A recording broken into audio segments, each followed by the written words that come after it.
আসসালামাইকুম গাইস, কেমন আছেন সবাই? আশা করি ভালো আছেন। নামাজ পড়লাম, নামাজ পড়ে আসলে রান্না করে চলে যাচ্ছি। তো আজকে সবজি রান্না করব।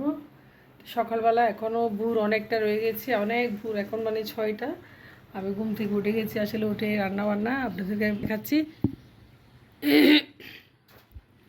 দেখেন বাইরে দেশে রোদ উঠবে, আসলে রোদ উঠবে কিনা যায় না। আজকে মানে কয়েকদিন ধরে বৃষ্টি বৃষ্টি আর ভালো লাগছে না। আজকে অনেক দিন বৃষ্টি পড়তেছে। সো আপনারা ভালো থাকবেন। আমার ভিডিও যদি ভালো লাগে আপনারা আমার চ্যানেলটি সাবস্ক্রাইব করবেন আর একটা লাইক করে দিবেন। যারা আমাকে ভালোবাসেন তারা অবশ্যই একটি লাইক করে দিবেন। আপনাদের একটা লাইক আমাকে অনেক দূরে এগিয়ে নিয়ে যাবে। সবার কাছে আমি অনুরোধ করতেছি, সেটা একটা লাইক আর একটা সাবস্ক্রাইব করে দিবেন। আমি সবাইকে সাপোর্ট করি আলহামদুলিল্লাহ। তো এটা আর বলতে হচ্ছে না, সবাই অবশ্য বুঝে গেছেন। তো সকালে উঠে নামাজ পড়ে কাজকর্ম শুরু করে দেবো, এখন চলে যাচ্ছি। তো ছেলে হঠাৎ করে রাত্রেবেলা বলতেছে বুনা মাংস খাবে। আসলে আমি দুপুরে মুরগির মাংস জুড়া করছিলাম।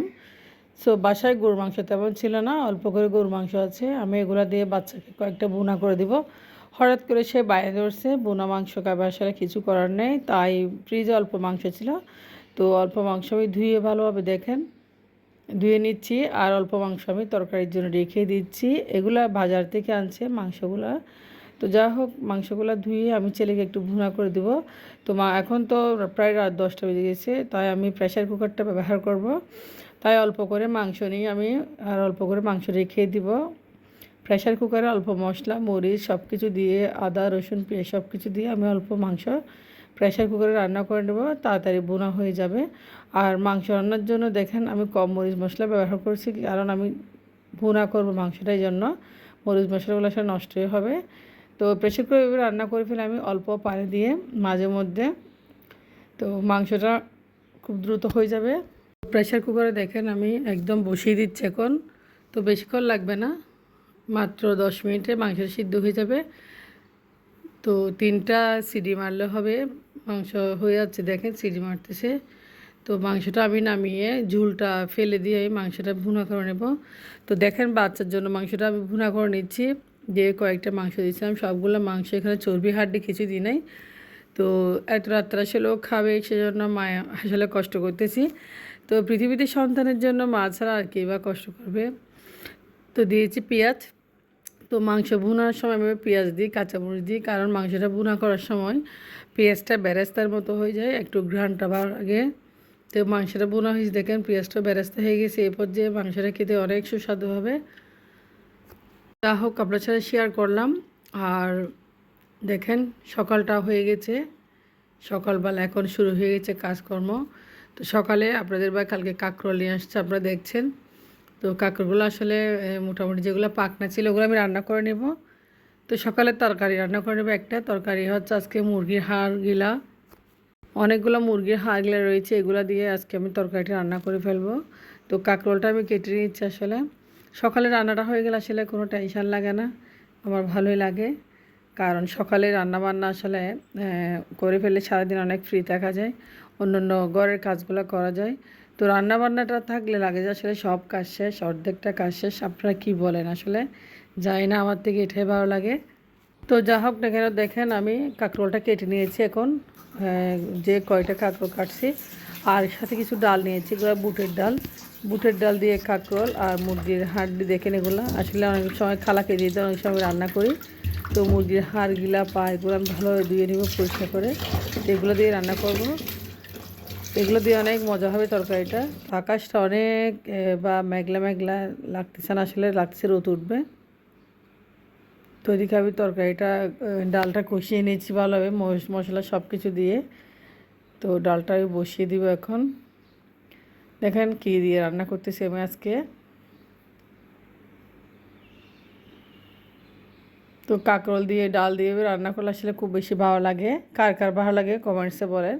আমি আসলে অনেক দিন পর রান্না করতেছি, আমার বাসায় এইভাবে তরকারি রান্না করলে কেউ খেতে চায় না। যা হোক, অনেক দিন পর রান্না করতেছি।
একটু বৃষ্টি শুরু হয়ে গেছে। দেখেন রাস্তাঘাটের কী অবস্থা, গতকাল তো পানি উঠে গিয়েছিলো একদম রাস্তায়। দেখেন হালকা হালকা বৃষ্টি পড়তেছে এখনও, তো বৃষ্টি শুরু হয়ে গেছে আবারও। তো যা হোক না, এটা হচ্ছে বর্ষাকাল, বর্ষাকালে বৃষ্টি পড়বে। তো বর্ষাকাল মানে বৃষ্টি, বর্ষাকালে বৃষ্টি পড়বে। দেখেন কতটুকু বৃষ্টি। তো দুপুরে সব খাওয়া দাওয়া করে নিলাম। এখন বিকালবেলা কারেন্ট চলে গেছে আসলে অন্ধকারের ভিতর। তো লাইট দিয়ে আমি বাচ্চাদের জন্য কিছু ডালপুরি বানাবো আজকে। আমার বাচ্চারা ডালপুরি খুব বেশি পছন্দ করে, তো সেজন্য বিকেলবেলা, যেহেতু ঝড়ের দিনে ডালপুরি একটু ভালো লাগে আসলে। তো বৃষ্টির দিনে ডালপুরি বানালে আসলে কার কার ভালো লাগে। তো আমি আগে মানে ডোটা রেডি করে নিয়েছি, তেল দিয়ে মেখে নিয়েছি পানি দিয়ে হালকা। তো এখন লেচি কেটে নিচ্ছি, লেচি কেটে একটা একটা আমি ডালপুরি বানিয়ে নেব। পুরির জন্য দেখেন আমি লেচি কেটে নিচ্ছি, আর একটা একটা লেচি নিয়ে দেখেন আমি ডালের পুরটা দিয়ে দিব। তো ডালের পুরটা আমি আগে থেকে করে রেখেছি, ডালটা সিদ্ধ করে ভালোভাবে মশলা দিয়ে ডালের পুরটা করে রেখেছি। তো এখন ডালটা শুধু দেখেন আমি কুট করে নিয়ে ভালোভাবে চেপে চেপে প্রত্যেকটা গোলার উপরে দিয়ে চেপে দিয়ে একটা ডালপুরি বানিয়ে নিচ্ছি। তো আপনাদেরকে দেখাচ্ছি, দেখেন কত সুন্দর করে ডালপুরিটা বানিয়ে নিচ্ছি। তো এইভাবে ডালপুরি আপনারা চাইলে ফ্রোজেন করতে পারেন, আর বাসায় খেতেও পারেন। আপনারা বানাই, আমি তো সব সময় বানাই আমার বাচ্চাদের জন্য ডালপুরি। তো বাইরেরটা একটু কমই দিই। দেখেন আরেকটা ডালপুরি আপনাদেরকে বানিয়ে দেখাচ্ছি। তো এইভাবে ডালপুরি বানাই আসলে বাচ্চাদেরকে দিই খুব সুন্দর করে। তো ডালপুরি আমার ছেলে খুব বেশি পছন্দ করে, আর ঝড়ের দিনে বাচ্চারা খুব বেশি খেতে চায় এই ডালপুরি।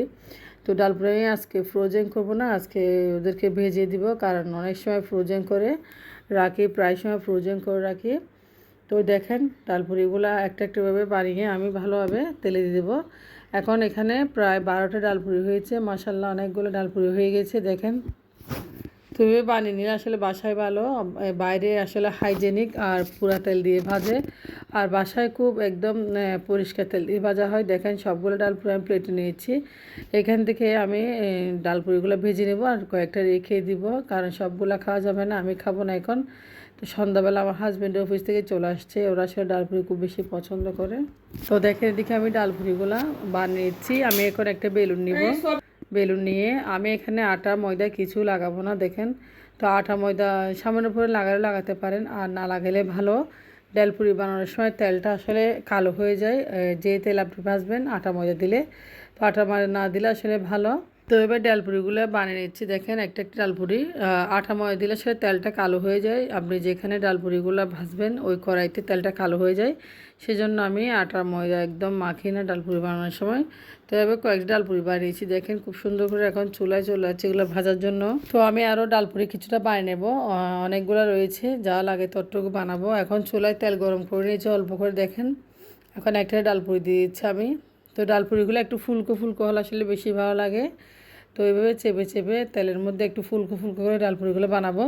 আর বাইরের ডালপুরিগুলো আসলে একটুও মজা নেই, বিশ্বাস করেন। পুরো মানে কী বলবো, না হয় লবণ দেয়, না হয় লবণ দেয়। অনেক সময় বাচ্চারা আনে দোকান থেকে, তো এত বড় ডালপুরি বাইরের দোকানে বিক্রি করে না, খুব ছোট। আর একটা ডালপুরি 8 টাকা করে বিক্রি করে। তো বাসায় দেখেন কত ফুলকো ফুলকো একদম ডালপুরি বানিয়েছি, গরম গরম একদম অনেক মজা আসলে ডালপুরিগুলো। আমার বাচ্চারা খুব বেশি দেখেন আমি প্রত্যেকটি ডালপুরি ভেজে নেব, দিয়ে দেখেন একটু ভেজে সালাদ দিয়ে খেতে পছন্দ করে। আর ডালপুরিগুলো ভাজা হয়ে যাচ্ছে একদম, আর বানাতে একদম কম কষ্ট লাগে ডালপুরি আমার কাছে। একদম আমার লাগে যে ডালপুরি বানানো কোনো ইজি ব্যাপার, কোনো কষ্ট না আসলে। অনেক নাস্তা দেখে ডালপুরিটা আমাদের খুব সহজ লাগে। ডালটা রেডি করে থাকলে আর ব্যাটারটা রেডি করলে ডালপুরি হয়ে যায়। দেখেন আরেকটা ডালপুরি বানিয়ে নিয়েছি আমি, একটু খুব সুন্দর একটা কালার আসছে। তবে দেখেন তেলটা একদম কালচে কালার হয় নাই, কারণ আমি আটা ময়দা লাগাই না। রুটি বেলার সময় আপনারা আটা ময়দা লাগাবেন না, তাহলে ডালপুরিটা খুব সুন্দর হবে আর তেলটা কালো হবে না। দেখেন কত ফুলকো ফুলকো ডালপুরি। তো দেখেন ডালপুরিগুলো হয়ে গেছে, এখন চা খাওয়ার জন্য চলে আসছে সবাই, চাও বানিয়েছি। তো ঝড়ের দিন এরকম বাসায় বানিয়ে ডালপুরি আসলে খুব বেশি ভালো লাগে। আমরা চা খেয়ে নিচ্ছি, আমি, আমার ছেলে মেয়ে, আমার হাজব্যান্ড অফিস থেকে আসছে। তো জাহাঙ্গীর বাচ্চাকেও দিলাম, আমিও নিলাম, আমার মেয়েকেও দিলাম। তো অনেকগুলো ডালপুরি বানিয়েছি, সবাই চা খেয়ে ডালপুরি দিয়ে চা খেয়ে নিলাম, খুব ভালো লাগছে। তো ডালপুরি বানাইলাম নিজে। দেখেন ডালপুরিগুলো আমি খেয়ে ফেলছি অলরেডি, তো আমার মেয়ে খাবে। যা মেয়েকে সবাই তো দেখেন, এখানে আমার মেয়ে খাচ্ছে। মাম্মা তুমি কি খাচ্ছ বলো সবাইকে, দেখাও না একটু ডালপুরিটা।